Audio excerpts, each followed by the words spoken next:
Hello. तो welcome back to our channel. चलिए start करते हैं। और आज का हम लोग का टॉपिक होने वाला है अर्थशास्त्र। ठीक है, जिसको इंग्लिश में क्या बोलते हैं, जिसको इंग्लिश में बोलते हैं इकोनॉमिक्स। तो our today's topic is economics. और जो लोग इस चैनल में पहली बार आ रहे हैं उनको मैं छोटा सा एक ब्रीफ इंट्रो देना चाहूँगा। बहुत ही ब्रीफ होगा, टेंशन मत लो। ठीक है, तो इस चैनल पे हम लोग क्या कर रहे हैं ना, अभी एसएससी जीडी का जितना भी प्रीवियस ईयर है ना, उस प्रीवियस ईयर को हम लोग अभी यहाँ डिस्कस करते हैं। और उसके थ्रू हम लोग अपना मतलब सीधा सा बात है, अभी हम लोग बस प्रीवियस ईयर को ही डिस्कस कर रहे हैं। और ये प्रीवियस ईयर कब का होने वाला है, तो 2022-23 का जो एग्ज़ाम हुआ था ना, उसका ये प्रीवियस ईयर है। तो आज हम लोग अर्थशास्त्र का करने वाले हैं। और इससे पहले भी हम लोगों ने और सब्जेक्ट्स को कर लिया है, लगभग अब कंप्लीट ही होने वाला है। ठीक है, और आपका मुझे पता है कि आपका एग्ज़ाम भी होने ही वाला है, इसीलिए उसी स्पीड को देखता हुआ मैं भी कर रहा हूँ। ठीक है, अच्छा आज चलिए भाई, बहुत बकबक हो गया, स्टार्ट करते हैं। आप लोगों से निवेदन है कि आप अगर सब्सक्राइब नहीं किए सब्सक्राइब कर दो, और वीडियो को लाइक करके स्टार्ट करते हैं। ठीक है, अब बाकी बात कहीं भी करेंगे बीच में, फिर क्योंकि बीच में बहुत ही इसमें इसका वेटेज थोड़ा इकोनॉमिक्स का ज़्यादा है इसमें, एसएससी जीडी में। ठीक है, तो इसका इसमें नंबर ऑफ क्वेश्चन से भी थोड़ा ज़्यादा है। तो अंत तक बने रहना है। ठीक है, अगर इस वीडियो पे क्लिक किए हो ना तो अंत तक बने रहना, तभी भाई आपको अगर सिलेक्शन लेना है तो। अब ये नहीं कि क्लिक करके निकल गए भाई, प्रीवियस ईयर में जान होता है, प्रीवियस ईयर होता है। ठीक है, तो इसको हल्के में ना लो, थोड़ा सा इसमें गंभीरता दिखाओ। अभी गंभीरता नहीं दिखाओगे तो कब दिखाओगे बताएं। 20 दिन एग्जाम के लिए बचा है, अभी तो थोड़ा सीरियस हो जाओ। ठीक है, तो अगर क्लिक किए हो तो भागना नहीं है इससे। चलिए, आवर फर्स्ट क्वेश्चन ही क्वेश्चन क्या है, महात्मा गांधी नए श्रृंखला के जो 2000 के नोट है ना, बैंक नोट, उसके पृष्ठ भाग पर डैश का चित्र बना हुआ है। तो अभी अभी जस्ट इस वीडियो से पहले एक वीडियो आया होगा मेरे चैनल पे, जिसको मैं यही सब देखते हुए मैंने उस वीडियो को इसको बनाया है। क्या है ना कि इसका जो है अभी बैंक नोट जो होता है, इससे जो क्वेश्चन बनता है ना, क्योंकि ये बहुत छोटा टॉपिक होता है, लगभग 10 मिनट में इसको आप कवर कर लीजिएगा। और इससे लगभग हर शिफ्ट में क्वेश्चन बना है, तो इसीलिए मैंने इसके लिए डेडिकेटेड वीडियो डाल बनाया है। आपको अगर आपने वो वीडियो अभी तक नहीं देखा है तो मैं आई बटन पे और डिस्क्रिप्शन में भी दे दूंगा। ठीक है, उसके थ्रू आप वहां से जाके उसको देख सकते हैं। तो पूछा है कि 2000 का जो नोट है, उसके पीछे कौन सा ऐसा चित्र बना हुआ है, तो मंगलयान का चित्र बना हुआ है। ठीक है, सातवीं पंचवर्षीय योजना के मुख्य उद्देश्यों में से एक था। अच्छा, पंचवर्षीय योजना टोटल है कितना, तो पंचवर्षीय योजना टोटल 12 है। ठीक है, 12 में जो प्लानिंग कमीशन अपना 12 में 12 है। और उसको बाद में क्या हुआ, प्लानिंग कमीशन को यानी कि योजना आयोग को खत्म करके वहाँ पे हम लोग नीति आयोग ले आए हैं। जैसे मोदी जी आए तो योजना आयोग को खत्म करके वहाँ पे उसने नीति आयोग ले आया। ठीक है, तो प्लानिंग कमीशन खत्म हो गया। तो अच्छा, प्लानिंग कमीशन स्टार्ट कब कब से हुआ था, यानी पंचवर्षीय योजना जो स्टार्ट हुआ था, पहला पंचवर्षीय योजना जो है ना, 1951 से स्टार्ट हुआ है। ठीक है, तो पूछा है सातवां पंचवर्षीय योजना के मुख्य उद्देश्यों में से एक था। अब सातवां पंचवर्षीय योजना जो था उसका मुख्य उद्देश्य क्या है, खाद्यान्नों के उत्पादन में वृद्धि। क्या है, खाद्यान्नों के उत्पादन में वृद्धि। चलिए, ऐसी राजस्व प्राप्तियां जिनका सरकार पर दावा नहीं होता है क्या कहलाती है। देखो, कुछ ऐसा पैसा, सीधा सा बात, अगर अपने लोकल टर्म में बात करेंगे तो एक ऐसा मनी का बात कर रहा है, यानी कोई एक ऐसा नोट है जिसपे सरकार दावा नहीं कर रहा है, मतलब सरकार को ये पता नहीं है कि किसके पास है। उसको क्या बोलते हैं, गैर परतीय देय बोलते हैं। क्या बोलते हैं उसको, गैर परतीय देय, अगर आप इसको लोकल टर्म में समझो तो। ठीक है, मतलब एक ऐसा पैसा जिसका हिसाब सरकार को नहीं पता है कि पैसा आपके पास है, उसको क्या बोलते हैं, गैर परतीय देय। ठीक है, अगला है आपका क्वेश्चन, डैश वस्त्र मंत्रालय के अंतर्गत आता है या आती है। तो वस्त्र मंत्रालय के अंतर्गत कौन आता है, इसका होता है आंसर होगा समर्थ योजना। समर्थ योजना जो है आपका वस्त्र मंत्रालय के अंतर्गत आता है। चलिए, अर्थव्यवस्था के प्रत्येक क्षेत्रक द्वारा जीडीपी, क्या है, जीडीपी में किए गए योगदान से ही डैश तैयार होता है। तो देखो, जितना भी हम लोग जीडीपी में जो योगदान करते हैं उसी से ना अर्थव्यवस्था का ढांचा प्राप्त होता है। अगर हम लोग जीडीपी के थ्रू पैसा नहीं देंगे, या फिर मान लो टैक्स के थ्रू, कोई भी टैक्स ले लो, उसके थ्रू अगर हम लोग पैसा अगर उसको नहीं देंगे तो वहाँ पे जीडीपी में योगदान कैसे मिलेगा। ठीक है, अगर पैसा ही नहीं रहेगा सरकार के पास, तो हमारे अर्थव्यवस्था में तो देश फिर चलेगा कैसे। और इसीलिए क्या होता है, जितने भी क्षेत्र क्षेत्र में हम लोग जो योगदान देते हैं उन्हीं से क्या होता है, अर्थव्यवस्था का ढांचा बना होता है। चलिए, पांचवी पंचवर्षीय योजना तथा छठी पंचवर्षीय योजना के मध्य प्लान को क्या कहा जाता है। तो हुआ क्या था ना, पांचवी पंचवर्षीय योजना जो था और छठी पंचवर्षीय योजना जो था, इनके बीच में आया था रोलिंग प्लान। ठीक है, अब एक प्लान हॉलीडेज भी आया था, लेकिन वो प्लान हॉलीडेज पहले आया था, ये रोलिंग प्लान है। ठीक है, इसको क्या बोलते हैं, रोलिंग प्लान। इसमें हुआ क्या था, बेसिकली रोलिंग प्लान में उसको बोलते हैं जिसमें मान लो पहले क्या होता है ना, 5 साल के लिए एक प्लान बनाया जाता था। हर 5 साल में उसको देखा जाता था कि हम लोग कैसे ग्रो किए हैं। और रोलिंग प्लान में क्या होता था, हर साल के अंत में ही देखा जाता था कि हम लोग कैसे ग्रो कर रहे हैं, तो यही था। और ये दो बार रोलिंग प्लान आया था, यानी कि आपका जो पांचवी पंचवर्षीय योजना और छठी पंचवर्षीय योजना है ना, उसके बीच में 2 साल रोलिंग प्लान आया था हम लोग का। ठीक है। महात्मा गांधी ने नई श्रृंखला के 50 रुपए के बैंक नोट का आधार का रंग क्या है? देखो, पूछा ना फिर से, एक ही शिफ्ट में दो दो क्वेश्चन है, इसीलिए मैंने आपको बताया था वो। इसीलिए मैंने इसको, जैसे मैं क्या कर रहा था ना, मैं ये वीडियो रिकॉर्ड कर ही रहा था। ठीक है। तो अचानक से मैंने ये जैसे ये सब देखा कि भाई दो दो क्वेश्चन आया है एक ही चीज से, जिसको कि हम लोग 10 मिनट में कवर कर सकते हैं, तो इसीलिए मैंने उसको अलग से वीडियो बना दिया है। तो इसका फ्लोरेसेंट नीला है। हालांकि आपको उस वीडियो को जरूर देखना है, क्योंकि उसमें मैंने जितने भी क्वेश्चन और बन सकते हैं उन सबको भी डिस्कस किया है। ठीक है। चलिए अगला है आपका, राष्ट्रीय आय गणना करते समय, राष्ट्रीय आय की गणना करेंगे तो डैश को एक कारक के रूप में लिया जाता है। जब भी हम लोग राष्ट्रीय आय को गणना करते हैं ना, तो निर्यात हो रहा है, मान लो क्या कि हम लोग इंडिया से, ठीक है, इंडिया में कोई बंदा है, मान लो इंडिया में कोई बंदा, क्यों है, तुम ही इंडिया में बंदा हो, मान लो राहुल नाम का कोई लड़का है। ठीक है। अब राहुल नाम का कोई लड़का क्या कर रहा है, अपने किसी को पैसा कुछ कमाया, उस पैसे को क्या कर रहा है, यूएस में भेज रहा है। ठीक है। तो अगर वो राहुल नाम का लड़का कोई पैसा को निर्यात कर रहा है, निर्यात का मतलब क्या होता है, अपने देश से दूसरे देश में भेजना, तो निर्यात कर रहा है, तो उसको हम लोग क्या करते हैं, राष्ट्रीय आय में काउंट करते हैं। ऐसा नहीं कि उसको अगर अदर स्टेट चला गया, अदर कंट्री चला गया, उसको राष्ट्रीय आय में काउंट नहीं करेंगे नेशनल इनकम में, उसको भी नेशनल इनकम में काउंट किया जाता है। ठीक है। तो इसका मतलब क्या हुआ कि राष्ट्रीय आय की गणना करते समय निर्यात को एक कारक के रूप में लिया जाता है। चलिए, आरबीआई के अनुसार 1980 के दशक में भारत के जीडीपी में सेवा क्षेत्र की हिस्सेदारी कितनी थी? तो देखो, हम लोग का 3 सेक्टर होता है ना, एक प्राइमरी सेक्टर, एक क्या सेकेंडरी सेक्टर, टर्सरी सेक्टर, मतलब प्राथमिक क्षेत्र, द्वितीय क्षेत्र और तृतीय क्षेत्र, जिसमें कि अगर सेवा क्षेत्र की बात किया जाए तो सेवा क्षेत्र किसको बोलते हैं, टर्सरी सेक्टर को, यानी कि तृतीय क्षेत्र को बोलते हैं। तो एक पूछा है आपका कि आरबीआई के अनुसार 1980 के जो दशक में था, तो जीडीपी के सेवा में तृतीय क्षेत्र यानी कि सेवा क्षेत्र की हिस्सेदारी कितने प्रतिशत थी? तो 38.6% सिर्फ सेवा क्षेत्र से ही पैसा आ रहा था वहां पे। ठीक है। जीडीपी का योगदान था 38.6%। चलिए, बजट दस्तावेज कुल व्यय को डैश में वर्गीकृत करता है। तो बजट में जो बजट का जो दस्तावेज बनता है ना, कुल व्यय मतलब क्या, खर्चा, कुल खर्चा को योजना योजनागत और गैर योजनागत व्यय में बांटता है। कि मतलब जितना भी खर्चा कर रहा है, तो खर्चा जो करेंगे कैसे करेंगे, तो एक तो योजना में खर्चा करेंगे और एक ऐसा जगह खर्चा करेंगे जो योजना नहीं है, तो उसी में हम लोग बांटते हैं कि योजनागत और गैर योजनागत व्यय में बांटा जाता है।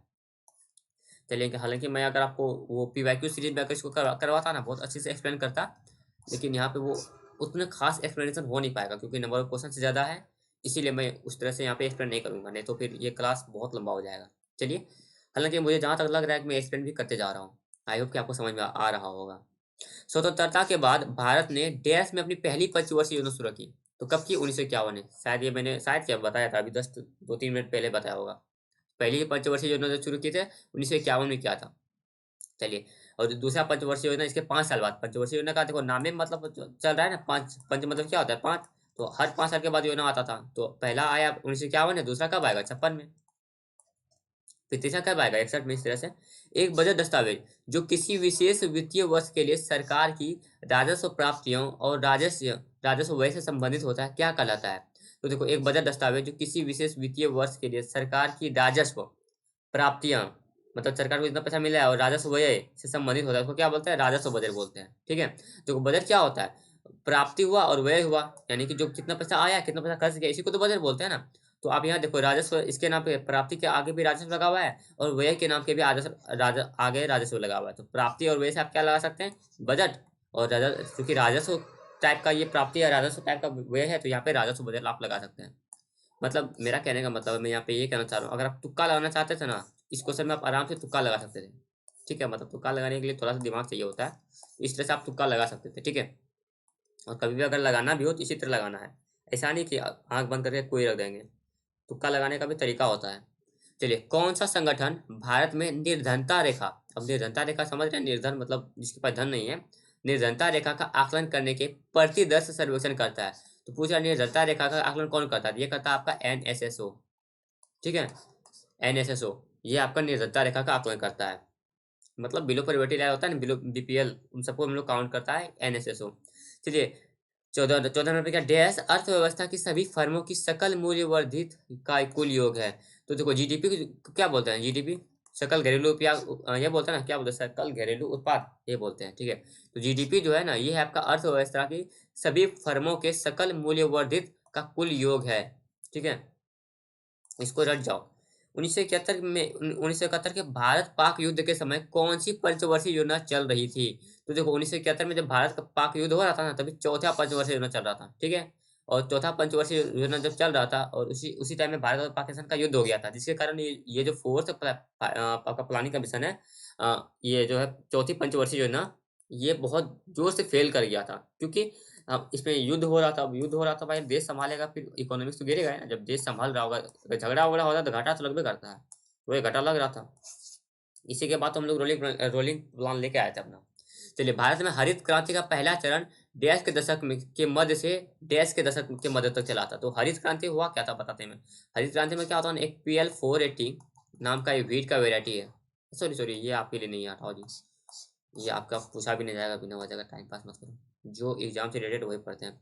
तो भारत में हरित क्रांति का पहला चरण डैश के दशक से, यानी कि 1960 के दशक में स्टार्ट हुआ था, ठीक है। 1960 के दशक के मध्य से 1970 के दशक के मध्य तक चला था ये हरित क्रांति, ठीक है। अच्छा, डैश के पास भारत में बैंक का नोट जारी करने का एकमात्र अधिकार है, तो भारतीय रिजर्व बैंक। नोट कौन जारी करता है, तो भारतीय रिजर्व बैंक जारी करता है। लेकिन अगर पूछ लेगा 1 रुपया का सिक्का ये कौन करता है, तो ये आपका वित्त मंत्रालय के द्वारा जारी किया जाता है, इसको भी ध्यान रखिएगा। चलिए, इसको इग्नोर मारिए, क्योंकि हम लोगों को जो है ना, हर चीज़ को नहीं देखना है, जो हमारे काम का है वही देखेंगे। अगला क्या आपका, निम्नलिखित में से कौन सी अर्थव्यवस्था के प्राथमिक क्षेत्र से संबंधित नहीं है। अब अर्थव्यवस्था का प्राथमिक क्षेत्र मैं बता देता हूँ आपको क्या आता है। थोड़ा सा यहाँ पे मुझे एक्सप्लेन करना ही होगा। देखो, अरे यार, तो ये अलग से परेशान करता है। देखो, अभी अभी मैंने क्या बताया, 3 क्षेत्र होता है। एक प्राथमिक इसको प्राइमरी सेक्टर बोलते हैं, हिंदी में लिखता हूँ प्राथमिक क्षेत्र। एक होता है आपका द्वितीय क्षेत्र, एक होता है आपका तृतीय क्षेत्र, ठीक है। तो प्राइमरी सेक्टर यानी प्राथमिक क्षेत्र में क्या आता है, जितना भी हम लोग उत्पादन लेते हैं, मतलब डायरेक्ट हम लोग जो काम करते हैं, लाइक खेती हो गया, खेती बाड़ी हो गया, मतलब आपका किसी चीज़ से सामान सब निकालना, मतलब जितना जमीन से रिलेटेड जो भी काम होता है ना, डायरेक्ट जो कच्चा माल से यहाँ पे हम लोग निकालते हैं, उसको हम लोग प्राथमिक उद्योग में लेते हैं, ठीक है। और द्वितीय उद्योग में क्या लेते हैं, जैसे कि इसका मछली पालन हो गया, पशुपालन हो गया, ये सब आपका द्वितीय उद्योग में आता है। और तृतीय उद्योग में क्या आएगा, आपका जितना भी सर्विस सेक्टर यानी सेवा, जो भी काम सेवा सब करता है ना, तो वो सब आपका तृतीय क्षेत्र में आता है। जैसे कि आपका ले लो कि कोई हीरो हीरो जो होता है, बॉलीवुड इंडस्ट्री सब, ये सब फिल्म जो बनाता है, वो सब भी आपका तृतीय क्षेत्र में आता है, क्योंकि वो हम लोग का एक टाइप से सेवा करता है।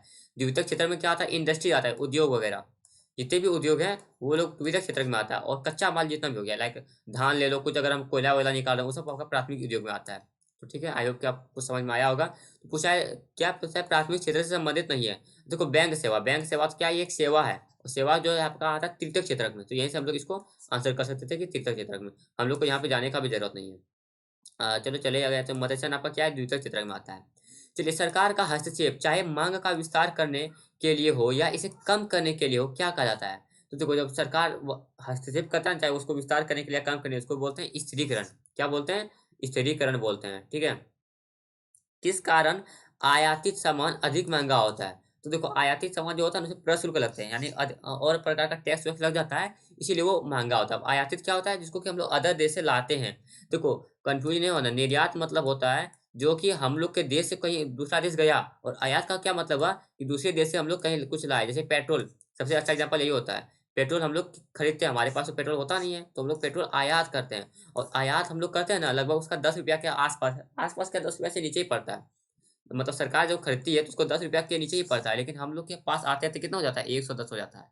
ये एक कहाँ से आ गया, ये एक आपका प्रशुल्क आता है, मतलब अदर पर बहुत सारा टैक्स वैक्स रहता है, कुछ राज्य सरकार लगाता है, कुछ केंद्र सरकार लगाता है, इसीलिए वो ये सब प्रशुल्क में आता है। तो ये पूछा आपका कि किस कारण से आयातित सामान अधिक महंगा होता है। तो ये के कारण आयातित सामान बहुत महंगा हो जाता है, बहुत तो नहीं, अधिक महंगा हो जाता है। चलिए, नेक्स्ट क्वेश्चन क्या है, निम्नलिखित में से कौन सा सरकारी राजस्व बजट का हिस्सा नहीं है। पूछ रहा है बजट का हिस्सा नहीं है, कौन सा, गैर राजस्व कर, योजनागत राजस्व कर, सॉरी योजनागत राजस्व है, योजनागत पूंजी व्यय या कर राजस्व। अब पूछ रहा है सरकारी राजस्व का बजट का हिस्सा नहीं, सरकारी राजस्व बजट। अब देखो, राजस्व बजट में आपका योजनागत पूंजीगत व्यय, यानी योजना में कोई अगर पूंजी हम लोग लगा दिए, खर्चा कर दिए, उसको हम लोग अपने राजस्व में कैसे काउंट करेंगे। ठीक है, हाँ। देखो, होता क्या है कि जब हम लोग पास सीधा सा बात है ना, ये पैसा हमारे पास है ही नहीं, ये क्या है, किसी योजना में लगा हुआ है। अब किसी की योजना में लगा हुआ है, तो उस पैसे को हम लोग कैसे काउंट करेंगे। तो जो होता है योजनागत पूंजीगत व्यय होता है ना, ये हम लोग के राजस्व बजट का हिस्सा नहीं होता है, ठीक है। हालांकि अगर आप आपने इकोनॉमिक्स पढ़ रखा होगा तो ये आपको और भी अच्छे से पता होगा। चलिए, भारत में या फिर समझ में भी आता होगा अगर आपने इकोनॉमिक्स पढ़ा है। और अगर आप फर्स्ट बार देख रहे हैं तो थोड़ा सा देखो भाई, अब ऐसा तो नहीं हो सकता ना आप 2 घंटे में पूरा इकोनॉमिक्स सीख जाओ। तो थोड़ा सा कहीं ना कहीं आपको प्रॉब्लम तो होगा ही, आखिर आपसे किसी ने तो ज़्यादा पढ़ा है ना। लेकिन आपका यहाँ पे उससे मतलब नहीं है, आपको समझने ना समझने अभी आपका फुल फोकस होना चाहिए। अगर जो चीज़ समझ में आता है तो बहुत बढ़िया, समझ में आ रहा है तो वेल एंड गुड, नहीं समझ में आ रहा है तो उसको रट डालो। रोना नहीं है कि अब नहीं समझ में आ रहा है कैसे होगा, बहुत टाइम हो, ये कर दिया, खराब कर दिया, वो कर दिया, ऐसा सब कुछ मत सोचो। समझ में आ रहा है तो बहुत बढ़िया, नहीं समझ आ रहा तो रटो। और उसका कोई दूसरा रास्ता नहीं है। आप रट के भी नौकरी ले सकते हो, जरूरी नहीं कि आपको समझ के, थोड़ी आपको कोई इकोनॉमिक्स बनना है एकदम बड़ा बड़ा महान कुछ खोजना वोजना है, कुछ नहीं करना है। आपको एक नौकरी लेना है। नौकरी के लिए आपको ये याद होना चाहिए। अब आप कैसे याद किए, समझ के याद किए, ये रट के याद किए, ये कोई नहीं पूछेगा आपसे, ठीक है ना। आप ऑप्शन जो टिक लगाए हैं, आप चाहे तुक्का लगाओ, ठीक है, तुक्का लगाओ, ये समझ के टिक लगाओ, या फिर आपको रट के आता तो कैसे भी रहे, आपको बस इसका आंसर करना है। तो रोना नहीं है कि हमको समझ में नहीं आ रहा, नहीं आ रहा, नहीं आ रहा तो रहे रटो, और कुछ नहीं करना है। भारत में 11वीं पंचवर्षीय योजना की थीम क्या था? तो 11वीं पंचवर्षीय योजना यानी ये क्या सेकंड लास्ट है। मैंने बताया था आपको 12 पंचवर्षीय योजना हुआ था ना, तो ये 11 का बात कर रहे हैं, यानी सेकंड लास्ट का है। पूछे इसका थीम क्या है? इसका थीम था तीव्र एवं अधिक समावेशी विकास की ओर। क्या है? तीव्र एवं अधिक समावेशी विकास की ओर, ये थीम था। चलिए, अगला क्वेश्चन आपका, व्यापार की गई वस्तुओं और सेवाओं के कुल मूल्य को व्यापार का डैश माना जाता है। तो व्यापार की गई वस्तुओं और सेवाओं का कुल मूल्य जो होता है ना, उसको व्यापार का मात्रा बोलते हैं। क्या बोलते हैं? मात्रा। मतलब व्यापार में हम लोग, व्यापार जितना भी हम लोग व्यापार में करते हैं, कोई वस्तु या फिर सेवा को व्यापार करते हैं ना, तो उसमें जितना भी पैसा लगता है उसको हम लोग मात्रा बोलते हैं, ठीक है। पूछ रहा है हरित क्रांति मुख्य रूप से डैश पर निर्भर है। तो हरित क्रांति जो हुआ था ना, वहाँ पे एक PL48, हाँ, एक PL480 वेराइटी का एक सीड लाया गया था, जो कि क्या था, हाई यील्ड वेराइटी प्रोग्राम था, यानी HYV था, हाई यील्ड वेराइटी प्रोग्राम था। तो हरित क्रांति मुख्य रूप से जो है HYV पे डिपेंडेंट है, यानी कि हाई यील्ड। अच्छा, ये HIV नहीं है, एक होता है HIV वायरस, एस से होता है, वो नहीं है, ये HYV है, यानी हाई यील्ड वैरायटी प्रोग्राम पर निर्भर था, ठीक है। चलिए, अगला क्वेश्चन देखते हैं आपका, महात्मा गांधी राष्ट्रीय ग्रामीण रोजगार गारंटी अधिनियम यानी मनरेगा की बात हो रहा है। मनरेगा किस वर्ष में पारित किया गया था? तो 2005 में पारित किया गया था। मनरेगा एक्ट 2005 में आया था। अगला आपका, भारत की पहली पंचवर्षीय योजना देश में शुरू की गई थी। तो रिपीटेड है ना, एक ही शिफ्ट में देखो रिपीट कर रहा है, मतलब एक ही शिफ्ट में नहीं, एक ही साल क्वेश्चन रिपीट कर रहा है। तो अगर एक ही साल में रिपीट कर सकता है तो आपके एग्जाम में क्यों नहीं रिपीट कर सकता है, बताओ। क्या आप इतने बुड़बक हो? नहीं, बुड़बक नहीं, बैड लक है, बैड लक लकी हो तो आप में भी रिपीट कर सकता है, ठीक है। चलिए, अगला क्वेश्चन क्या है, नकद आरक्षित अनुपात। नकद आरक्षित अनुपात के अलावा बैंकों को अल्पावधि में नकद रूप से कुछ रिजर्व रखने की भी आवश्यकता होती है, जिसे क्या कहते हैं, जिसे इंग्लिश में लिक्विडिटी बोलते हैं। क्या बोलते हैं? लिक्विडिटी। अब इंग्लिश में तो लिक्विडिटी आपको नहीं आता है, जिसको बोलते हैं तरलता अनुपात। क्या बोलते हैं? तरलता अनुपात। होता क्या है मैं बताता हूँ, होता क्या है बताइए। अब जो भी बैंक है ना, जो भी बैंक, हम लोग बैंक के पास पैसा जमा करने गए, अब जितना भी पैसा है बैंक अपने पास नहीं रखता, वो बैंक रख देता है RBI के पास। अब RBI को जो बैंक पैसा रखता है ना, इसमें दो फॉर्मेट में रखता है। एक तो डायरेक्ट इसको कैश दे देता है, बैंक इसको कुछ कुछ कैश दे देता है, कैश के फॉर्म में, यानी पैसा मतलब मुद्रा के रूप, नोट के रूप में। और कुछ पे अब होता क्या है ना, कैश पे इसको इंटरेस्ट नहीं मिलता है, इसीलिए जो बैंक है इसमें सोना चांदी सब खरीद खरीद के भी सब रख देता है, बैंक RBI को दे देता है। इसको लिक्विडिटी बोलते हैं। तो यही आपको क्वेश्चन पूछा था, तो इसका आंसर हो जाएगा वैधानिक तरलता अनुपात। चलिए, अगला देखते हैं। अगला है आपका, भारत में यह देश का एकमात्र उद्योग है जो मूल्य श्रृंखला पर आत्मनिर्भर और पूर्ण है, अर्थात कच्चे माल से लेकर उच्चतम मूल्य वर्धित उत्पादों तक। यहाँ किस उद्योग की बात हो रही है? तो भारत में एक ही उद्योग तो चलबे करता था अंग्रेजों के टाइम से, है ना। अंग्रेजों के टाइम से एक ही उद्योग चलबे करता था, क्या था उसका ना, वस्त्र उद्योग। इसका आंसर हो जाएगा वस्त्र उद्योग। अपना पड़ोसी देश जो बांग्लादेश है, इसमें 1 नंबर पे है कपास उद्योग में।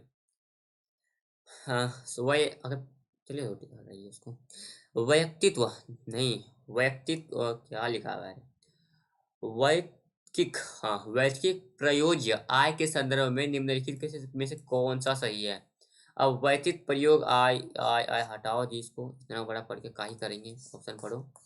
जिंदाबाद। क्या है आपका वैयक्तिक प्रयोग, वैयक्तिक प्रयोग, प्रयोज्य आय, ये जो होता है ना वैयक्तिक प्रयोज्य आय, ये बराबर होता है किसके? वैयक्तिक आय माइनस वैयक्तिक आय में जब वैयक्तिक कर अदायगी माइनस गए कर अदायगी। अब इसमें मुझे खुद कंफ्यूज हो गया हूँ, क्योंकि मैंने जो है ना इकोनॉमिक्स को इंग्लिश में पढ़ रखा है। अब ये व्यतीत आय यहाँ पे थोड़ा ज़्यादा ही इकोनॉमिक्स का टर्म हिंदी में ले लिया है, जो कि मुझे खुद भी समझ में नहीं आ रहा है। तो सॉरी फॉर दैट रीज़न, मैं उसको अच्छे से एक्सप्लेन नहीं कर पाऊँगा। आप लोग एक बार इस क्वेश्चन को देख लो, ठीक है। माफ़ कर देना भाई, अब हर क्वेश्चन देखो नहीं हो पाता है इसमें। अब ये व्यतीत क्या होता है यही मैं नहीं समझ पा रहा हूँ। हालांकि मुझे पता है कि ये आपका कहीं ना कहीं ये एक होता है ना जीएनपी, इन सबसे क्वेश्चन बनने वाला ये है आपका जीएनपी एनएनपी से बना है। और इसमें किसको जीएनपी जिसको एनएनपी बोलता है, उसमें थोड़ा मुझे कन्फ्यूजन है। खैर छोड़ो, थोड़ा ये टफ लेवल का भी क्वेश्चन बन जाता है आपका कभी कभार। अरे यार ये ब्लैक स्क्रीन, इस क्वेश्चन के लिए थोड़ा सा माफ़ी मांगते हैं हम। अगेन माफ़ कर दीजिएगा। अगला है आपका प्रथम पंचवर्षीय योजना का उद्देश्य क्या था? तो कृषि पर ध्यान देना था। क्या था? कृषि का विकास करना ही प्रथम पंचवर्षीय योजना का उद्देश्य था, जो कि आपका 1951 से 56 तक चला था, जो कि हैरोल्ड डोगर मॉडल पर बेस्ड था। चलिए 31वां क्वेश्चन क्या है? देश के पास भारत में माइक्रो फाइनेंस को विनियमित करने का अधिकार है। तो माइक्रो फाइनेंस को विनियमित कौन कर सकता है? तो ओनली ऑन आरबीआई, क्योंकि ये बैंकों का बाप होता है। मतलब बैंकों का बैंक होता है आरबीआई, ठीक है। तो अगर आपका भारत की द्वितीय पंचवर्षीय योजना की समय सीमा क्या है? तो देखो पहला चला था 51 में, तो उससे 5 साल जोड़ लो, 56 से स्टार्ट होगा और 61 तक चलेगा, ठीक है। डैश पंचवर्षीय योजना, अच्छा उसके बाद क्या होगा? 61 से फिर 66, 61 से 66, फिर 66 से 71, और उसके बाद आपका हो जाएगा ये फोर्थ, ये हो गया ना, ये फोर्थ वाला हो जाएगा। इसमें हो जाएगा सारा चाइना और पाकिस्तान के साथ मार, ठीक है। इंडो पाक वार हो जाएगा, जिसके कारण क्या होगा? बहुत बुरी तरीके से फेल कर जाएगा ये। अगला आपका डैश पंचवर्षीय योजना स्थिरता के साथ विकास की विशिष्ट उद्देश्य के साथ शुरू की गई थी, चौथी ही थी, जिसमें कि पाकिस्तान के साथ झगड़ा हो गया था।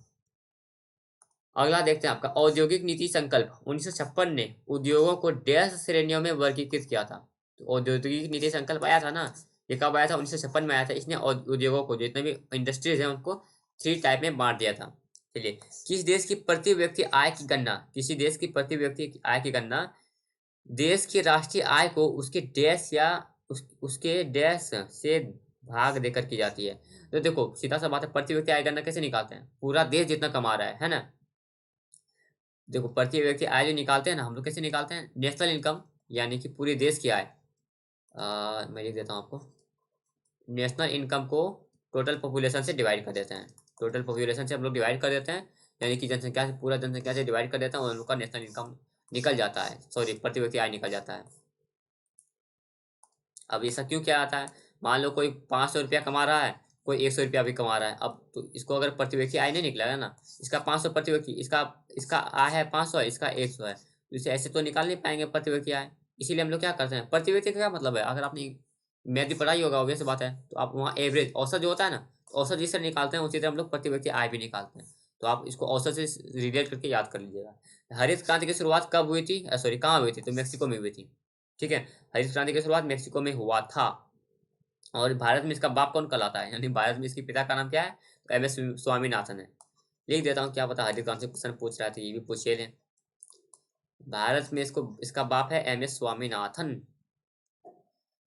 ठीक है। अगला देखते हैं आपका, भारत में किसी लघु उद्योग को डैश के संदर्भ में परिभाषित किया जाता है। तो भारत में जो लघु उद्योग को किसी इकाई की परिसंपत्ति पर अधिकतम निवेश की अनुमति के संदर्भ में परिभाषित किया जाता है।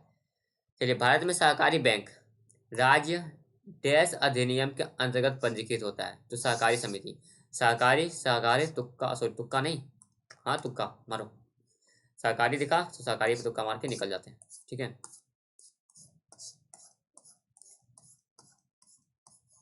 अगला देखते हैं आपका, अगला क्या आपका, कौन सा उद्योग विशेष रूप से सार्वजनिक क्षेत्र में वस्तुओं के निर्माण के लिए आरक्षित है? तो परमाणु ऊर्जा। अभी थोड़ा सा हम लोग स्पीड में रखते हैं इसको, ठीक है, क्योंकि अच्छा टाइम देखो, अच्छा खासा टाइम लग गया होगा हमको, याद लग रहा है, क्योंकि आज मैं थोड़ा बहुत धीरे धीरे पढ़ा रहा हूँ, और नंबर ऑफ क्वेश्चन भी इसमें थोड़ा ज़्यादा है, ठीक है। तो हम लोग स्पीड में खींचने वाले हैं अभी इसको। अगला आपका, भारत में माइक्रो फाइनेंस गतिविधियों को डैश के दशक से के प्रारंभ में प्रमुखता मिली। तो माइक्रो फाइनेंस की जो गतिविधि है उसको 1990 के दशक में उसको प्रमुखता मिली थी। अगला, डैश को विकास का आधार माना जाता है, तो विनिर्माण उद्योग को। विनिर्माण उद्योग को विकास का आधार माना जाता है। विनिर्माण क्या होता है? नई नई इंडस्ट्रीज के लिए का हम लोग अगर नई नई इंडस्ट्री बना रहे हैं तो हम क्या होगा? विकास ही होगा ना।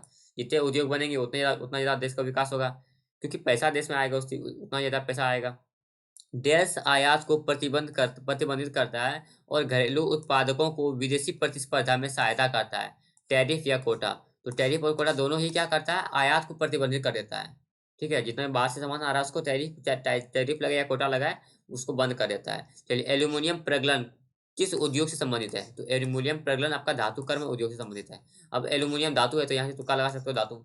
मैं ये तुक्का लगाना इसलिए बोलता हूँ क्योंकि कहीं ना कहीं आपको ये हिंट मिल जाएगा। तो एल्यूमिनियम धातु है तो ये भी धातु होगा। चलिए, वह ब्याज दर जिस पर रिजर्व बैंक LAF के तहत पात्र सरकारी प्रतिभूतियों के संपार्श्विक पर बैंकों से चलन निधि को वशोषित करता है, उसे डैश कहा जाता है। तो इसको रिवर्स रेपो रेट कहा जाता है। अब रिवर्स रेपो रेट इसको RPR बोलते हैं शॉर्ट में। रिवर्स रेपो रेट में होता क्या है ना, मैं बता देता हूँ। RBI लोन लेती है किससे? बैंक से। अब आपके मन में बहुत सारा क्वेश्चन बन रहा होगा कि भाई RBI बैंक से क्यों लोन लेगी, वो तो बैंकों का बैंक है। भाई लिया जाता है, जब इन्फ्लेशन को कम करना होता है ना तो उसको RBI बैंक से लोन लेती है। अब अल्टीमेटली बात क्या होता है ना, वो जो मनी सर्कुलेशन है मार्केट में, उस मनी सर्कुलेशन को थोड़ा कम करना चाहता है, जिससे कि इन्फ्लेशन कंट्रोल में आए। ठीक है, अगला देखिए, निवल राष्ट्रीय उत्पाद के संबंध में निम्नलिखित में से कौन सा सही है? निवल राष्ट्रीय उत्पाद, तो निवल राष्ट्रीय उत्पाद में क्या होता है? तो देखो NNP है ना, NNP में तुम्हारा क्या होगा? NNP जो होता है क्या होता है? GNP में जब हम लोग डेप्रिसिएशन को माइनस कर देते हैं ना, GNP में जब डेप्रिसिएशन को माइनस कर देते हैं, यानी मूल्य ह्रास को माइनस कर देते हैं, तो NNP मिलता है, जिसको कि निवल राष्ट्रीय उत्पाद बोलते हैं। चलिए, अगला देखते हैं। आपका वर्ष 2015 में योजना आयोग के स्थान पर डेल गठन किया गया, तो नीति आयोग गठन किया गया, ये तो मैंने बता दिया आपको।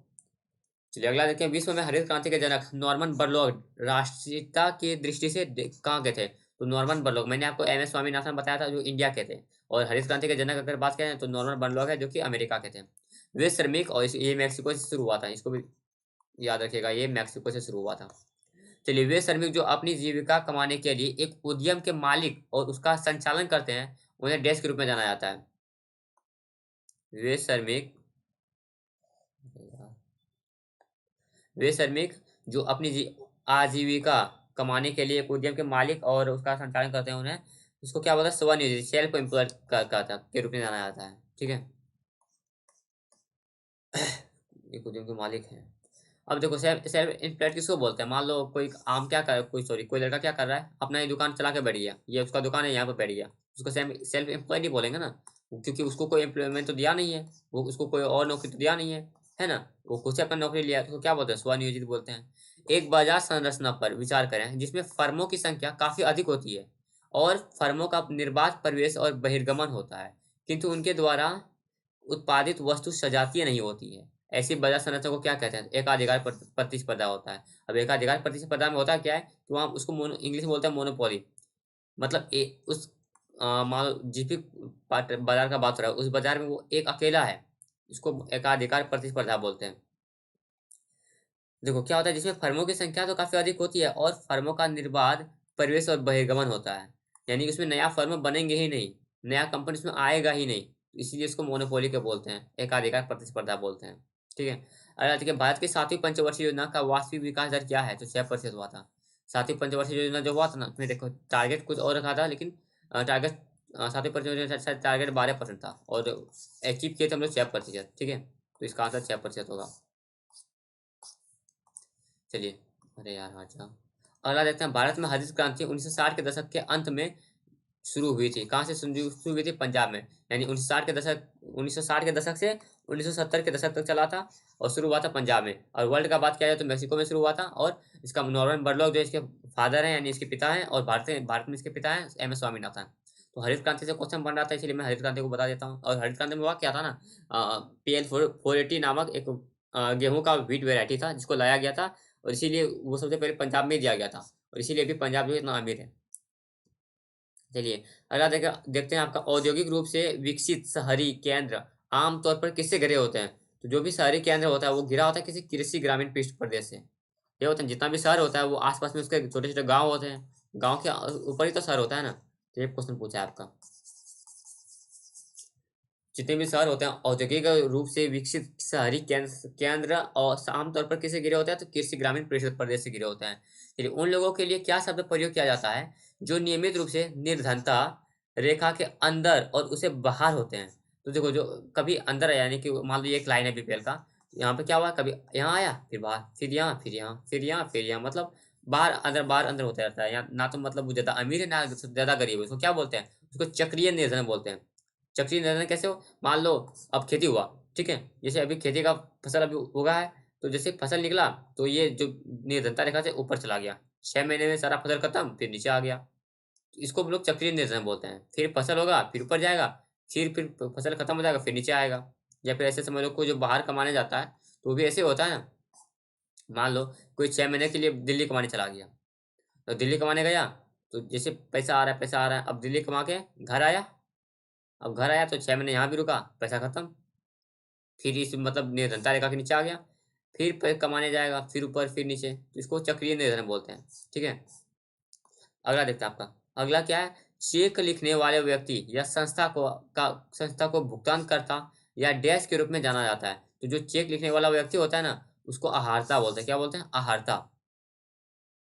चेक लिखने वाले व्यक्ति या संस्था को भुगतान करता या डैश के, अच्छा, भुगतान करता, जिसको भुगतान करता है उसको आहारता बोलते हैं। ठीक है, इसको याद रखने में और क्या बताएंगे, फैक्ट है इसको। चलिए, महात्मा गांधी राष्ट्रीय ग्रामीण रोजगार गारंटी, मनरेगा, देश के अंतर्गत आता है। तो ये आपका ग्रामीण विकास मंत्रालय के अंतर्गत आता है, जो कि 2005 में इसको लॉन्च किया गया था। ठीक है, आपका भारत में हरित क्रांति की शुरुआत 1960 के दशक में देश की उच्च उपज देने वाली किस्मों के शुरू की गई थी। तो चावल और गेहूं, मैंने बताया था ना, जो क्वेश्चन पूछ दिया गया आपका कि चावल और गेहूं, हालांकि चावल नहीं था वहाँ पे, गेहूं था बस।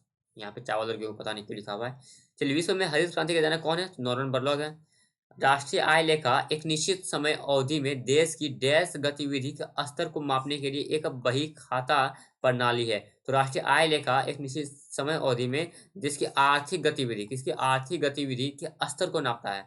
चलिए, भारत में औपनिवेशिक शासन के दौरान कृषि में ठहराव डैश द्वारा अस्थायी रूप से समाप्त कर दिया गया था। तो कृषि में जो ठहराव आया था ना, फिर हरित क्रांति लॉन्च किया, हरित क्रांति लॉन्च किया तो वहां पे उस ठहराव को समाप्त कर दिया। ठीक है, अगला देखते हैं।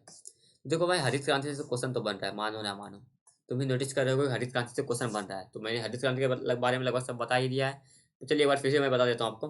तो हरित क्रांति कब आया था इंडिया में, तो 1960 से 70 के बीच में आया था।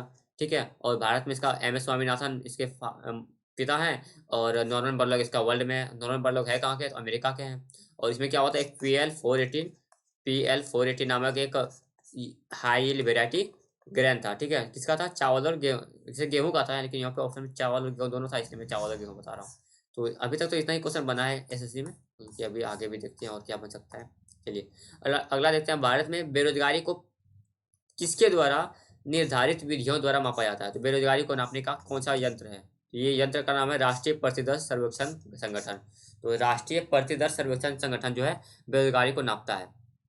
चलिए, प्रति व्यक्ति आय उस देश के एक व्यक्ति द्वारा अर्जित औसत को निरूपित करता है। तो प्रति व्यक्ति जो आय है ना, औसत क्या है, औसत आय को निरूपित करता है। मैंने अभी बताया था ऊपर में आपको कि प्रति व्यक्ति आय को आपको एवरेज की तरह से देखना है, यानी औसत की तरह से देखना है। चलिए, कृषि उपज का वह हिस्सा जो किसानों द्वारा बाजार में बेचा जाता है देश अधिशेष कहलाता है, उसको बाजार अधिशेष बोलते हैं। जो अनाज है ना, उसको बाजार में बेच देता है किसान, उसको हम लोग बाजार अधिशेष बोलते हैं। चलिए, 8वीं पंचवर्षीय योजना के दौरान प्रधानमंत्री कौन थे, तो पीवी नरसिम्हा राव थे। 8वीं पंचवर्षीय योजना के दौरान पीवी नरसिम्हा राव ये थे आपका, ये थे क्या बोलते हैं, पीएम थे। और फर्स्ट फोर यानी 1 से लेकर 4 तक आपका इंदिरा गांधी थे। इसको भी याद रखिएगा, ये पहली पंचवर्षीय 1 से लेकर 4 तक आपको याद रख लेना है कि इंदिरा गांधी थे। और 8वीं पंचवर्षीय योजना में पीवी नरसिम्हा राव थे। फिर 10वां में आपका ये मनमोहन सिंह थे। 9वां और 10वां में दोनों मनमोहन सिंह थे। तभी इसके सरकार में तभी वो थे, ये जो थे ना आपका मनमोहन सिंह वित्त मंत्री थे। ठीक है, इसको भी ध्यान रखिएगा। चलिए, अगला है आपका, देश का विकास भारत में पहली पंचवर्षीय योजना का मुख्य उद्देश्य था। पहली पंचवर्षीय योजना का मुख्य उद्देश्य क्या था, कृषि का विकास था। ये क्वेश्चन तो को रिपीट किया, बस थोड़ा सा इसमें ऑप्शन थोड़ा बदल दिया। किसी संस्था के स्वामित्व वाली वस्तुएं डैश कहलाती है। तो किसी संस्था का कोई जो स्वामित्व है, यानी उसका वो किसी स्वामित्व, क्या क्या क्या मतलब हुआ, वो किसी निजी प्रॉपर्टी में से है।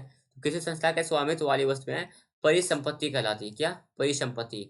अच्छा, ऐसे आप याद रख सकते हो, पर से मतलब दूसरा पर होता है ना, पर लोग यानी कि पर मतलब होता है दूसरा, संपत्ति मतलब दूसरे का संपत्ति।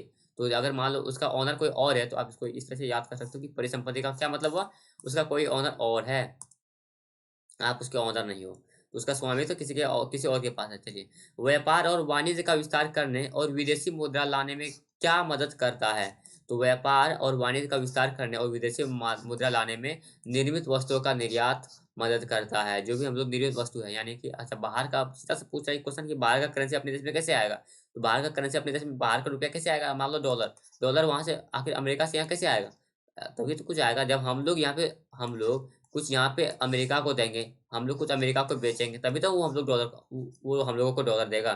तो ये पूछा है, अच्छा हम लोग अब अगर अमेरिका को कुछ बेचे, ये क्या कहलाएगा? इसी को तो हम लोग निर्यात बोलते हैं। ठीक है, तो वस्तुओं का निर्यात करेंगे, निर्मित वस्तुओं का निर्यात क्या करेगा इससे? अगर हम लोग निर्मित वस्तुओं का निर्यात करते हैं तो विदेशी मुद्रा लाएगा। ठीक है, वाणिज्य का विस्तार होगा और व्यापार का भी विस्तार होगा। चलिए, कौन सी पंचवर्षीय योजना बुनियादी ढांचे के विकास यानी बिजली और परिवहन पर केंद्रित थी? तो पहली, पहली नहीं था ये, जो बुनियादी ढांचे के विकास और यानी बिजली और परिवहन, बिजली और परिवहन पहली नहीं होगा, ये होगा आपका दूसरी, दूसरी पंचवर्षीय योजना पे ऐसा था जिसमें डैम में बनाया गया था। ठीक है, जिसके अंदर भाखड़ा नगर डैम सब बनाया गया था। पता नहीं है पहली क्यों लिखा हुआ है। पहली दूसरी दूसरी में ये, हाँ सही सही है, सही है, पहली दूसरी में भाखड़ा नगर डैम नहीं बनाया था, फिर दूसरी में इंडस्ट्री बनाया गया था, उद्योग सब बनाया गया था। ठीक है, अगला देखता आपका, डैश ने भारत में योजना आयोग का प्रतिस्थापित किया। योजना आयोग को हटा के क्या लाया गया? नीति आयोग लाया गया, कब? 2015 में लाया गया। ठीक है, भारत में पहला सीमेंट संयंत्र किस वर्ष में स्थापित किया गया था? तो 1904 में स्थापित किया था। अर्थशास्त्र में CRR, इसको बोलते हैं कैश रिजर्व रेशियो। क्या बोलते हैं? Cash reserve ratio. इससे पहले मैं आपको लिक्विडिटी बताया था ना एक, आपको अगर याद हो, मैंने बताया जिसमें कि क्या करेगा आपका, जो है RBI बैंक से लोन लेता है, तो RBI बैंक से लोन लेता है, जिसको सर ये सब बता रहा था उसी में बताया था आपको CRR के बारे में। CRR क्या होता है? एक मतलब बैंक जो है RBI के पास कैश के फॉर्म में जो रखता है ना, उसको CRR बोलते हैं, और जो गोल्ड वगैरह के फॉर्म में रखते हैं उसको लिक्विडिटी बोलते हैं। ठीक है, अब हिंदी इसका याद नहीं मुझे, तो हिंदी के लिए मत पूछिएगा। चलिए, अगला देखिए आपका, राष्ट्रीय आय को डैश की तरह परिभाषित किया जाता है। तो राष्ट्रीय आय को हम लोग करते हैं कारक लागत यानी NNP, कारक कारक लागत पर NNP की तरह परिभाषित किया जाता है। चलिए, हरित क्रांति के परिणाम स्वरूप भारत में खाद्य पदार्थों का आयात कम हो गया। क्या हुआ? जब से हरित क्रांति हुआ ना, हरित क्रांति हुआ तो उससे क्या हुआ, हम लोग का जो प्रोडक्शन है यानी उत्पादन बढ़ गया। तो जब उत्पादन बढ़ गया तो हम लोग अदर देश से हम लोग आयात क्यों करेंगे? तो आयात कम हो गया। चलिए, अगला क्वेश्चन देखते हैं। अगला क्वेश्चन आपका क्या है, किस पंचवर्षीय योजना का मुख्य फोकस भारी और बुनियादी उद्योगों का विकास तथा तीव्र औद्योगिकरण था? तो ये आपका दूसरी पंचवर्षीय योजना का था। इसी के तहत हम लोग ऐसे राउरकेला स्टील प्लांट वगैरह, भिलाई स्टील प्लांट बनाए थे। ठीक है, इसी पंचवर्षीय योजना के तहत, दूसरी पंचवर्षीय योजना के तहत ही चलाए थे, और जिसका कि टाइम पीरियड क्या था, 56 था। ठीक है, और ये आपका PC महालनोबिस मॉडल पर बेस्ड है। हालांकि आपको मैंने देखा अभी तक कि अभी तक मॉडल से आपका क्वेश्चन नहीं पूछा है, तो ये भी नहीं पूछा जाएगा। चलिए, घरेलू मुद्रा के संदर्भ में विदेशी मुद्रा की एक इकाई की कीमत डैश कहलाती है, इसको मौद्रिक विनिमय दर बोलते हैं। ठीक है, सरकार की प्राप्तियां जो देयता सृजित करती है या वित्तीय परिसंपत्तियों को कम करती है डैश कहलाती है, उसको पूंजीगत प्राप्ति बोलते हैं। पूंजीगत प्राप्ति क्या होता है? जिसमें सरकार जो भी उसको जो जो देयता है ना उसको सृजित करते हैं। अरे यार, क्या इतना हिंदी लिख के रखा है, वित्तीय परिसंपत्तियों को कम करता है। ठीक ठीक है, अगला देखते हैं आपका, क्या विकास की प्रक्रिया के दौरान कोई देश, अरे इसको थोड़ा समझ ही लेते हैं भाई, कितना स्किप करेंगे, समझ में आना भी चाहिए। अगला क्वेश्चन को देखते हैं, सरकार की प्राप्तियां जो देयता सृजित करती है तो या वित्तीय परिसंपत्तियों को कम करती है, क्या कहलाते हैं? देखो, पूंजीगत प्राप्ति। अब होता क्या है ना, जब भी सरकार अपना लोन वगैरह कम करती है तो उसको बोल, अच्छा सॉरी, लोन वगैरह कम नहीं करते, लोन के थ्रू अगर कोई पैसा आता है उसको हम लोग क्या बोलते हैं? पूंजी बोलेंगे। ठीक है, तो पूंजीगत प्राप्तियों के अंदर इसको रखा जाता है, परिसंपत्तियों को कम करना।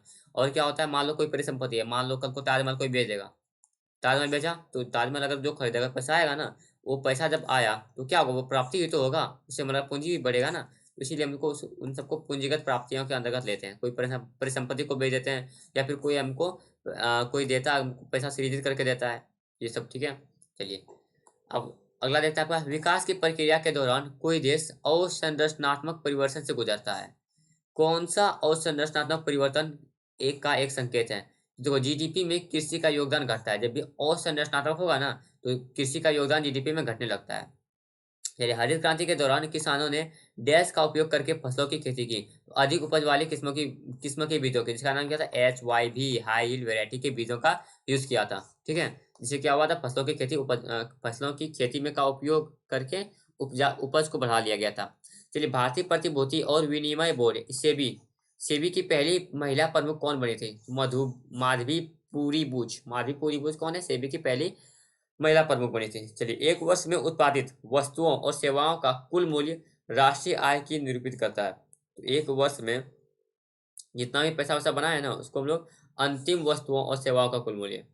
एक वर्ष में में उत्पादित अंतिम वस्तु ऐसा नहीं है, अंतिम वस्तु से यहाँ पे मेरा सेंस ये है, मान लो जैसे कि मान लो क्या मानेंगे, आटा। ये आटा है, सॉरी आटा नहीं, पहले गेहूं मानते हैं ना, पहले ये गेहूं है। ठीक है, अब ये गेहूं से क्या हुआ, ये गेहूं से आटा बना। अब इस आटा से मान लो बिस्किट बना। तो अब ये कैसा होगा, मान लो अगर हम लोग को ये गिनना है, राष्ट्रीय आय को काउंट करना है, तो हम लोग गेहूं को भी गिन लिए, इस आटा को भी गिन लिए, इस बिस्किट को भी गिन लिए। तो क्या हुआ, एक ही प्रोडक्ट को तीन बार गिन लिए ना, इससे तो राष्ट्रीय आय गलत गिना जाएगा। इसीलिए क्या होता है ना, अंतिम प्रोडक्ट को गिना जाता है, यानी कि हम लोग यहाँ पे बस बिस्कुट को काउंट करेंगे, इन सबको काउंट नहीं करेंगे। तो इसीलिए हम लोग यहाँ पे बस अंतिम वस्तुओं को और सेवाओं को काउंट करते हैं, बाकी को नहीं। चलिए, व्यापार का शेष वह कहलाता है जिसमें निर्यात की गई घरेलू वस्तुओं का मूल्य आयातित विदेशी वस्तुओं के मूल्य से अधिक होता है।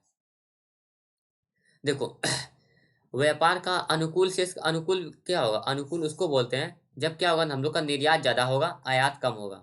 ठीक है, निर्यात अगर ज्यादा हुआ और आयात कम हुआ तो उसी को हम लोग अनुकूल कंडीशन बोलते हैं। ठीक है, अब अनुकूल कंडीशन जब भी होता है, उसमें क्या होता है, हम लोग का इकोनॉमी बढ़ता है। अब बढ़ेगा क्यों, क्योंकि हम लोग निर्यात ज्यादा कर रहे हैं, यानी कि बेच ज्यादा रहे, खरीद कम रहे, पैसा अल्टीमेटली हम लोग के पास बच रहा है। इसीलिए हम लोग उसको अनुकूल कंडीशन बोलते हैं, यानी कि आपका उससे क्या होता है, हम लोग का देश का यानी कि अर्थव्यवस्था बढ़ता है, स्ट्रांग होता है। देश के दौरान मुख्य फोकस सार्वजनिक क्षेत्र पर था। इस दौरान देश में तेजी से औद्योगिकरण, अब औद्योगिकरण से आप याद रखना, इंडस्ट्रियलाइजेशन कब हुआ था, तो सेकेंड आपका प्लानिंग का द्वितीय पंचवर्षीय योजना में हुआ था। ठीक है, इसलिए आपको इसको ध्यान रखना है। चलिए, जब निर्यात आयात से अधिक होता है, जब निर्यात निर्यात यानी कि हम लोग बेच जता रहे हैं, आयात कम कर रहे हैं, तो खरीद कम रहे हैं, तो अधिक होता है, तो इसे डैश की स्थिति के रूप में माना जाता है। तो इसमें व्यापार अधिवेश हो रहा है, इससे क्या होगा, व्यापार अधिवेश होगा, जब क्योंकि हम लोग निर्यात ज्यादा कर रहे हैं और आयात कम कर रहे हैं। चलिए, अगला देखते हैं आपका राष्ट्रीय आय की गणना की विधि में हम उत्पादित वस्तुओं और सेवाओं के कुल वार्षिक मूल्य की गणना करते हैं, यदि एक वर्ष की इकाई है। राष्ट्रीय आय की गणना की विधि में, अंतिम विधि में हम इसका आंसर क्या होगा, ऑप्शन मुझे देखना होगा।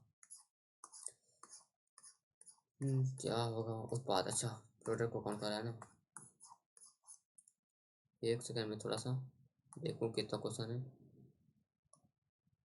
नहीं तो मुझे लग रहा है ये क्लास थोड़ा ज़्यादा लंबा हो रहा है।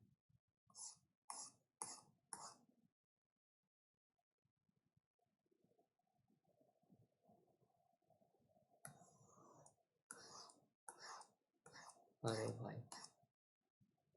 कितना क्वेश्चन है, अरे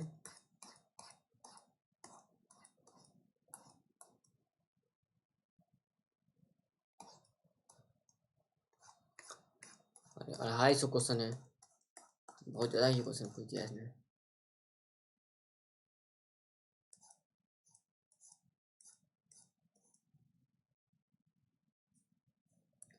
चलिए, हम लोग यहाँ पे सभी को तो आज नहीं कर पाएंगे क्योंकि बहुत ज़्यादा लेक्चर बड़ा हो जाएगा। ठीक है, तो हम लोग यहाँ पे अभी हम लोग कहाँ तक करेंगे, 100 तक करके रखते हैं। ठीक है, तो यहाँ पे इसका आंसर हो जाएगा उत्पाद। उत्पाद, आगे बढ़ते हैं, 100 तक ही करेंगे आज, ज़्यादा ही बड़ा हो जाएगा नहीं तो। अगला क्वेश्चन देखते हैं आपका, निम्नलिखित में से कौन से हरित क्रांति का एक लाभ है। हरित क्रांति में क्या हुआ था, खाद्यान्न में हम लोग आत्मनिर्भर बन गए थे। ठीक है, किसी पे डिपेंडेंट नहीं थे। तीसरी पंचवर्षीय योजना का उद्देश्य क्या था, तो आत्मनिर्भर बनना था। चलिए, निम्नलिखित में से किस प्रकार की बेरोजगारी ग्रामीण क्षेत्रों में होती है। ग्रामीण क्षेत्रों में मौसमी बेरोजगारी और परिच्छन्न बेरोजगारी दोनों होती है। मौसमी बेरोजगारी किसको बोलते हैं, मौसम खत्म हुआ यानी किसी का सीजन खत्म हुआ तो बेरोजगार हो गए। परिच्छन्न बेरोजगारी किसको बोलते हैं, अब परिच्छन्न बेरोजगारी भी किसी से संबंधित होता है। होता क्या है कि मान लो ये एक केस है, एक खेत में दो ही बंदा काम कर सकता है। ठीक है, दो बंदा का जरूरत है तो वहां पे तीन बंदा पहुंच गया, एक ही काम को मतलब जो काम दो लोग कर सकते हैं उन्हीं काम को तीन लोग कर रहा है, उसको प्रच्छन्न बेरोजगारी बोलते हैं। ठीक है, तो ग्रामीण क्षेत्रों में दोनों बेरोजगारी पाया जाता है। चलिए, पारिस्थितिक पिरामिड का आधार सामान्यतः चौड़ा होता है और यह डैश की ओर संकीर्ण होता है, तो ये शीर्ष की ओर संकीर्ण होता है। अपने पहले चरण में राष्ट्रीय ग्रामीण रोजगार गारंटी अधिनियम के विस्तार से पहले कितने जिलों का आवृत किया गया था, यानी कि जब लॉन्च हुआ था तो पहले कितने जिलों को कवर किया था? 200 जिलों को कवर किया गया था। चलिए, देश देशों का केंद्रीय बैंकों द्वारा धारित विदेशी मुद्रा परिसंपत्ति है, तो विदेशी मुद्रा रिजर्व भारत में हरित का, अच्छा ये कम हो गया था 19 हाँ 90 हाँ 1990 के दशक में, 1990 के दशक में विदेशी मुद्रा रिजर्व भी कम हो गया था, कम नहीं बहुत कम हो गया था, इतना कम कि हम लोग को लोन लेना पड़ा था। तो ये जो है अपना मनमोहन सिंह आए थे और इसको बचा लिए थे हम लोग के इकोनॉमी को। चलिए, भारत में हरित क्रांति के दूसरे चरण की अवधि क्या है? तो 1970 से 1980, पहला क्या था 1960 से 70 था और दूसरा है 70 से 80। चलिए, उद्योगों का एक समूह जो शहरी केंद्रों द्वारा प्रदान किए जाने वाले लाभों का उपयोग करने के लिए एक साथ आने की प्रवृत्ति रखता है, उसे क्या कहते हैं? उसे समूह अर्थव्यवस्था कहते हैं। प्रथम पंचवर्षीय योजना की अवधि क्या थी? तो 1951 से 56 था और दूसरा का क्या था 56 से, तीसरा का आपका 61 से 66, फिर चौथा का आपका 66 से 68 था, सॉरी 66 से 71 था, फिर आपका वह झगड़ा वगड़ा हो गया था इंडिया के चाइना के साथ और इंडिया का पाकिस्तान के साथ, तो इसलिए फिर बीच में हम लोग प्लान हॉलीडे ले ली थी। वह दर जिस पर रिजर्व बैंक विनिमय बिलों या अन्य वाणिज्यिक पत्रों को खरीदने या फिर से भुनाने के लिए तैयार है, उसे क्या कहते हैं? उसे बैंक दर बोलते हैं। चलिए, बजट प्रत्येक डैश हेतु सरकार के अनुमानित प्राप्तियों का व्यय का विवरण है, तो वित्तीय वर्ष है। अगला देखिए, अगला है आपका सरकार द्वारा आवश्यक कुल उधार का एक संकेत है राजकोषीय घटा। कार, कपड़े, चॉकलेट जैसी वस्तुएं जो सीधे उपभोक्ताओं को बेची जाती है वो क्या कहते हैं? निजी वस्तुएं कहलाती है। आरबीआई के निम्नलिखित में से कौन से प्राकृतिक गुणात्मक है? तो मोरल सुएसन ये आपका प्राथमिक प्रकृति में आपका क्या गुणात्मक है। चलिए, अगला देखते हैं आपका, अगला है आपका भारत में, सॉरी कोई यहाँ पे मैं थोड़ा जल्दी में कर रहा हूँ क्योंकि भाई बहुत टाइम हो गया है लेक्चर, मुझे लग रहा है बहुत ज़्यादा लंबा हो गया होगा। भारत में डैश पंचवर्षीय योजनाओं के लिए अंतिम अनुमोदन प्राधिकरण है, तो ये राष्ट्रीय विकास परिषद है। राष्ट्रीय कृषि और ग्रामीण विकास बैंक नाबार्ड, नाबार्ड पूर्ण रूप से डैश के स्वामित्व में है, तो नाबार्ड जो है ना भारत गवर्नमेंट का है, यानी भारत सरकार का है। चलिए, भारत की 8वीं पंचवर्षीय योजना डैश के कारण विलंबित हुई थी, तो 8वीं पंचवर्षीय योजना जो है ना ये केंद्र में राजनीतिक अनिश्चितता के कारण विलंबित हुई थी। ठीक है, यहाँ पे हम लोग हुआ क्या था ना कि यहाँ पे सरकार बदल गया था, इसीलिए ऐसा हुआ था। यहाँ पे हम लोग इसको रखते हैं कंप्लीट, और अगला अभी 150 क्वेश्चन और बचा हुआ है, इसका हम लोग लेक्चर 2 लेकर आएंगे, पार्ट 2 लेकर आएंगे, या फिर हो सकता है पार्ट 3 भी लेकर आना पड़े, क्योंकि ज़्यादा बड़ा लेक्चर होता है ना आप लोग फिर देखते नहीं हो, क्योंकि भाई कोई नहीं देखेगा ज़्यादा लंबा लेक्चर ना, थोड़ा दिक्कत हो जाता है देखने में। ठीक है, तो हम लोग यहाँ पे इसको रोकते हैं, और इसका अभी तो मैं पीडीएफ नहीं दे पाऊंगा, इसलिए तीनों क्लास कंप्लीट होगा ना, फिर तीन यानी कंप्लीट अगर इकोनॉमिक्स कंप्लीट होता है तो फिर मैं इसका पीडीएफ आपको टेलीग्राम पे शेयर